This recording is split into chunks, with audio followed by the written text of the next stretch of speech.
I have an inclination for the water. I love the space of it.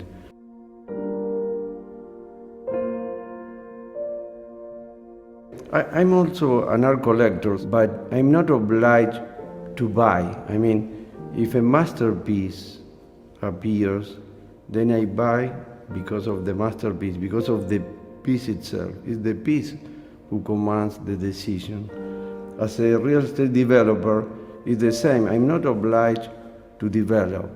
What drives me is the quality of the site.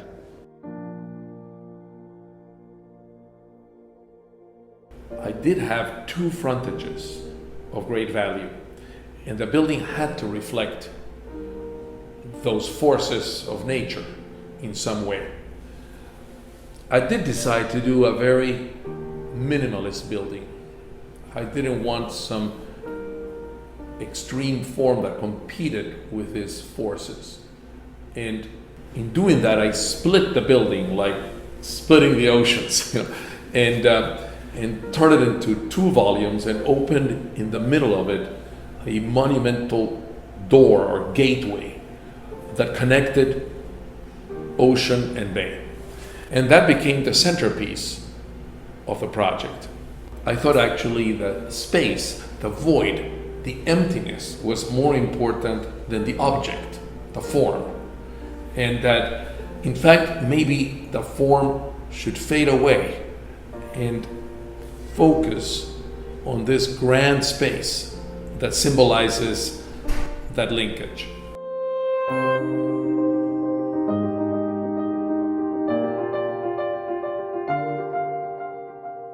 From the very beginning, this team understand what this project is looking for.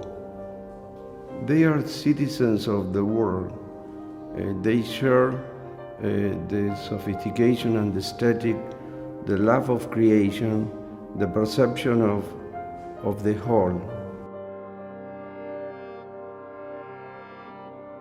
Enzo, Enea, and Piero, they have the history of the human being from this point of view, and they adapt all that to the necessities of the place. One has to find the right point of expression between the traditional history and post-contemporary world.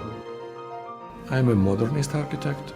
I never think to do something traditional. Traditional means I never working for the marketing research. I'm working for a private taste. The people, they choose me because I'm in that way quite precise. I never work with compromises, you know. We like to be coherent, and we like to be natural, and we like to be not easy, but you have to be human and humanistic. And we put inside some simple approach of life. You have to increase the neighborhood, you have to increase the boundaries, you have to increase the community.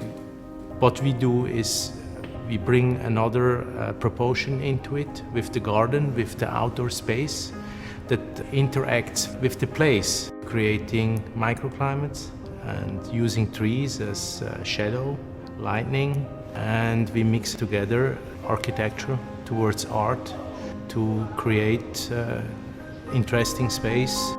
The space demands the design.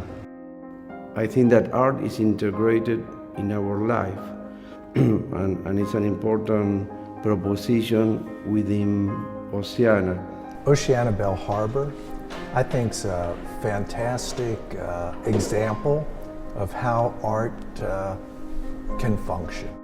And people aren't always able to give sculpture that opportunity to display itself. To be able to design architecture that gives a place, an emotional home for art, where it's really part of the essence of the location.